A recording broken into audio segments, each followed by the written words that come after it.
ಎಲ್ಲರಿಗೂ ನಮಸ್ಕಾರ. ಅನೇವರ್ಕಂ ವಣಕಂ.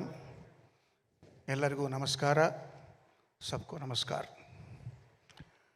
సరిగ్గా 32 రోజుల క్రితం ఇళయరాజా గారు ఈ ఊరికి వచ్చినప్పుడు ఒక సందర్భంలో అప్పుడు కలవడం జరిగింది. పాత్రికేయ మిత్రులందరినీ మళ్ళీ ఈరోజు కలుస్తున్నాను. చాలా సంతోషంగా ఉంది. అందరికీ కూడా శుభాకాంక్షలు, నమస్కారం. హరిహర వీరమల్లు అనే ఈ సినిమా సరిగ్గా 5.5 సంవత్సరాల క్రితం నా జర్నీ రాధాకృష్ణ గారితో మొదలైంది. ఇప్పుడు జ్యోతికృష్ణతో పూర్తవుతుంది. సో నేను చాలామంది డైరెక్టర్లతో పనిచేశాను జ్యోతి. సో చాలా తక్కువ మందిలో నేను చూసింది ఏంటంటే క్విక్గా డెసిషన్ తీసుకోవడం, అందులో వేవరింగ్ లేకపోవడం, ఒకసారి డెసిషన్ తీసుకున్న తర్వాత దానికి కట్టుబడి ఉండడం. అది చాలా డైరెక్టర్స్లో నేను చూసిన అరుదైన క్వాలిటీ. ఆ క్వాలిటీ ఉంది కాబట్టి చాలా మంచి భవిష్యత్తు ఉంది Jyoti. All the best Jyoti. Thank you very much for continuing journey with me. మామూలుగా డైరెక్టర్లో మారితే సరే క్రిష్ గారు కీరవాణి గారిని పెట్టుకున్నారు, మనం వేరే వాళ్ళకి వెళ్దామని అనొచ్చు. అలా అనకుండా నా మీద నమ్మకంతో నా దగ్గరికి వచ్చినటువంటి జ్యోతి ధన్యవాదాలు, శుభాకాంక్షలు. ఈ పోస్ట్ ప్రొడక్షన్కి సమీపించే కొద్దీ కూడా పాపం తను అన్ని పనులు ఒకడే, అటు ఎడిటింగ్ కానీ, ఇటు గ్రాఫిక్స్ కానీ, మ్యూజిక్ కానీ అన్నీ తనే చూసుకుంటూ నిద్రాహారాలు మానేసి పనిచేయడం నాకు తెలుసు ప్రత్యక్షంగా. వాళ్ళ అమ్మాయికి జ్వరం వచ్చి ఒంట్లో బాగోలేనప్పుడు కూడా ఒక్కరోజు ఒక పూట లీవ్ తీసుకుని వెళ్ళి మళ్ళీ వచ్చేసి మళ్ళీ పని కంటిన్యూ చేశాడు. ఎందుకంటే మా రత్నం గారు ఇండస్ట్రీలో కాంట్రవర్సీలతో సంబంధం లేకుండా చాలా తక్కువ మంది సాధు స్వభావాలు ఉంటుంటారు. అట్లాంటి వాళ్ళు అగ్రగణ్యులు రత్నం గారు. ఆయన ప్రొడ్యూసర్గా కంటే కూడా ఆయన లిరిక్ రైటర్గా నేను ఆయనకి పెద్ద ఫ్యాన్ని. బాయ్స్లో పాటలు ఇంకా చాలా పాటలు మీరు రాసినవి నాకు చాలా ఇష్టం అండి. సో నా ఫేవరెట్ లిరిక్ రైటర్ అండ్ నా ప్రొడ్యూసర్ రత్నం గారికి, ఆయనకి సినిమా సక్సెస్ అవడం చాలా చాలా చాలా చాలా అవసరం. అండ్ అది భగవంతుడు ప్రసాదిస్తాడని నేను ప్రగాఢంగా విశ్వసిస్తున్నాను. మన దయాకర్ గారు, ఆయన అసలే ఆర్ఎస్ఎస్ సభ్యుడు. ఆయన సినిమా ఇండస్ట్రీలో జరిగే పార్టీలకి ఈ హంగామాలకి అతీతంగా ఉంటుంటారు. ఆయన చాలా పెద్ద మనిషి. ఆయన అంటే నాకు చాలా గౌరవం. ఆయన తన వంతు కర్తవ్యం తను నిర్వహిస్తూ ఎవరెవరికి ఏం కావాలో అది సమకూరుస్తూ ఈ సినిమాని ఇంతవరకు తీసుకురావడంలో ఆయన చేసిన పాత్ర చాలా ఉంది. ఇకపోతే నిధి అగర్వాల్, చాలా మనం చూస్తుంటాం టైం ల్యాప్స్ అయ్యే కొద్దీ కూడా ముఖ్యంగా హీరోస్ కంటే కూడా వాళ్ళకి అదే విధంగా కనబడేలా మెయింటైన్ చేయడం చాలా కష్టం.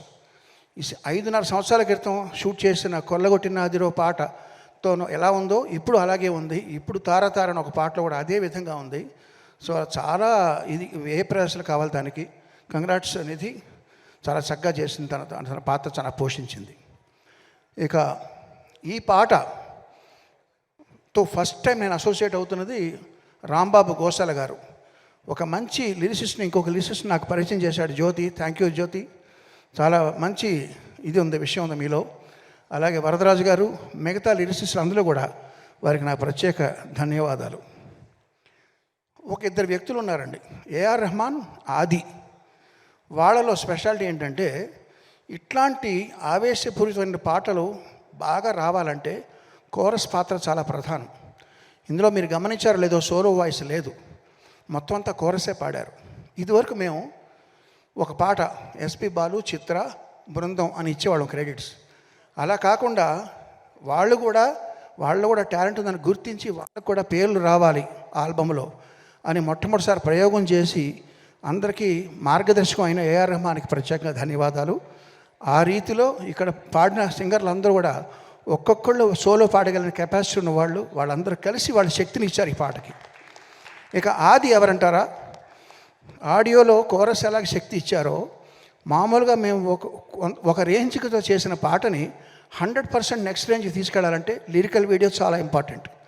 ఆ లిరికల్ వీడియో అద్భుతంగా చేసిన ఆది అనే అబ్బాయికి కూడా నా ప్రత్యేక కృతజ్ఞతలు, అభినందనలు. అందరి గురించి మాట్లాడాను. ఇప్పుడు పవర్ స్టార్ పవన్ కళ్యాణ్ గారు,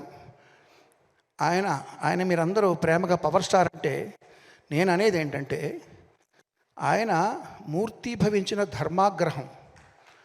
ఆగ్రహం వేరు, ధర్మాగ్రహం వేరు.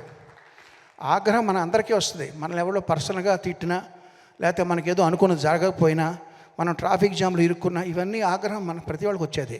ధర్మాగ్రహం అనేది సమాజం కోసమో, ప్రజల కోసమో, న్యాయం కోసమో వచ్చే ఆగ్రహం ధర్మాగ్రహం.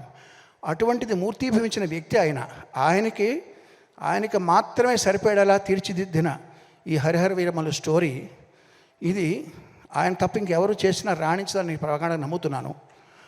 ఫస్ట్ టైం నేను ఆయనకి చేసే సినిమా కాబట్టి. ఇప్పుడు ఒక విషయం చెప్తానండి, నాలాంటి వాళ్ళకి, మన ఇక్కడ ఉన్న చాలామంది లాంటి వాళ్ళకి సక్సెస్ వస్తే బలం పెరుగుతుంది, ఫ్లాప్లు వస్తే కొంచెం డౌన్ అవుతాం. అంటే మన చలిమంట కాచుకున్నప్పుడు వాన పడితే ఆ మంట ఆరిపోద్ది, లేదా దాంట్లో కొంచెం పెట్రోలో లేదా కట్టెలో వేస్తే కొంచెం మంట పెరుగుతుంది. ఇలాగా జయాపజయాలతో సంబంధం లేకుండా దూసిపోయే కార్చిచ్చే పవన్ కళ్యాణ్. కార్చిచ్చు మీద ఎంత వాన పడినా అది ఆగదు. అది అట్లాంటి పవన్ కళ్యాణ్ గారికి చేసేటప్పుడు మనం ఎంత శ్రద్ధగా చేయాలి, ఫస్ట్ టైం చేస్తున్నాం, మంచి పేరు తెచ్చుకోవాలి. ఇది పైగా ఏఆర్ నరసింహన్ గారికి ఇది చాలా మంచి పేరు, డబ్బు తీసుకురావాలనే ఉద్దేశంతో బ్యాక్గ్రౌండ్స్ కూడా స్టార్ట్ చేసామండి. ఇప్పుడు రిలీజ్ అయిన ఇది 3వ పాట. ఇది కాకుండా ఇంకా 3 పాటలు ఉన్నాయి, ఇంకొక బిట్ సాంగ్ ఉంది, దానికంతా ట్రైలర్ ఉంటుంది. ఈ 3 పాటలు, బిట్ సాంగ్, ట్రైలర్ కలిపి 5 ఐటమ్స్ జూన్ 12వ తారీఖున ఎలా రిలీజ్ చేయాలి అనేది ఇప్పుడు నేను ప్లాన్ చేయాలి. అది తక్షణం మా ముందర ఉన్నటువంటి గురుతరమైన బాధ్యత. సో అది వారానికి 1 లేకపోతే వారానికి 2, చాలా ఇంకా 20 డేస్ ఉందా రిలీజ్. ఈ 20 డేస్లో మేము ఇది కాన్సన్ట్రేట్ చేయాలి. సో అదే మా కర్తవ్యం. సో పవన్ కళ్యాణ్ గారు ఇంకో విషయం చెప్తానండి. ఇందులో ఒక ఐటమ్ సాంగ్ ఉంది, తార తార అని ఐటమ్ సాంగ్. ఈ ఐటమ్ సాంగ్లో మీకు తెలుసు, మామూలుగా రొమాంటిక్ గీతాల కంటే కూడా ఐటమ్ సాంగ్లో కొంచెం శృతి మించి ఉంటాయి మాటలు. అందులో ఆయన కోసం మేము ఉద్దేశించి రాసిన కొన్ని వాక్యాలని, లేదండి నేను ఇప్పుడు బాధ్యత ఎక్కువ ఉంది నా మీద, అవన్నీ తీసేయండి, అవి కూడా మీరు తీసేసి మళ్ళీ చేయండి అని చెప్పారు. సో ఆయన నిబద్ధతకి, ఆయన తీసుకుంటున్నటువంటి బాధ్యతకి అదొక నిదర్శనం. సో అట్లాంటి పవన్ కళ్యాణ్ గారితో ఫస్ట్ టైం చేస్తున్న సినిమా ఇది చక్కగా వస్తుంది నమ్ముతూ, మీరందరూ ఆదరిస్తారని ఆశిస్తూ, జూన్ 12వ తారీఖు కోసం ఎదురు చూస్తూ, అందరికీ நமஸ்காரம், ధన్యవాదాలు. சார், எனக்கு உங்ககிட்ட ஒன்று கேட்கணும் சார். நான் ரொம்ப உங்ககிட்ட அதிகம் ரசிக்கிற விஷயம், ஆஸ்கரே கையில் வாங்கினாலும் அலட்டிக்காத யதார்த்தமும், ஒரு வெற்றி உரை வழங்கும் போது நான் எவ்வளோ பெரிய ஆள் தெரியுமா அப்படின்லாம் பீத்திக்காமல், யாரெல்லாம் அதுக்கு உழைச்சாங்க தெரியுமா அப்படின்னு உழைச்சவங்க பேரை முன்னாடி வைக்கிற அந்த பெருந்தன்மை உங்ககிட்ட நான் வியந்து பார்த்துருக்கேன் சார். எப்படி தமிழ் ரசிகர்கள் ராஜா சார் மேலேயும் எஸ்பிபி சார் மேலேயும் ஒரு பெரிய மரியாதையை அன்பு வச்சுருக்காங்களோ, அதே போல் உங்கள் மேலேயும் அதே அன்பு மரியாதை வச்சுருக்கோம். தமிழ் ரசிகர்கள் அப்படின்னு உங்களுக்கு என்ன சார் தோணும்? நீங்கள் கேட்டது எனக்கு சரியாக புரியல, ப்ரீஃபாக கேளுங்க. எங்கள் தமிழ் ரசிகர்கள் ராஜா சார் மேலேயும் எஸ்பிபி சார் மேலேயும் எவ்வளவு மதிப்பும் அன்பு வச்சுருக்கோமோ, அதே அன்பு மதிப்பும் கீரவாணி சார் மேலே வச்சுருக்கோம். ரொம்ப நன்றி. அந்த அன்பும் மதிப்பும் அது பார்க்கும்போது உங்களுக்கு என்ன சார் தோணும்? தமிழ் ரசிகர்கள் அப்படின்னா உங்களுக்கு என்ன சார் ஞாபகம் வரும்? ஒரு சின்ன பையன் வீட்டில் விளையாடும்போது என்னென்னமோ பேசுவான், தப்பு பேசுவான், சரியாக பேச மாட்டான். அவங்க வாய்க்கு வளர்ந்ததெல்லாம் பேசுவான், கைக்கு வந்ததெல்லாம் தொடுவான், சாப்பிட ட்ரை பண்ணுவான். அது எல்லாம் பெரியவருக்கு எப்படி தோணும்? ஓ நல்லா இருக்கே, ரொம்ப ரொம்ப செல்லமாக பாசமாக பார்த்துட்டு இருப்பாங்க. அதெல்லாம் தப்பு நினைக்க மாட்டாங்க. அப்படி தான் நான் நினைக்கிறேன். இந்த யதார்த்தமும் எளிமையும் தான் சார் உங்கள் மேலே எப்போதும் நாங்கள் அதிகமாக அன்பு நேசம் வச்சுருக்கிறதுக்கு காரணம். நன்றி సార్. ரொம்ப நன்றி. చివరిగా ఒక మాట చెప్తానండి. అభ్యుదయ కవి నగ్నముని గారు చెప్పినట్టుగా ఉప్పు ఏ భాషలో అయినా ఉప్పగానే ఉంటుంది అన్నారు ఆయన.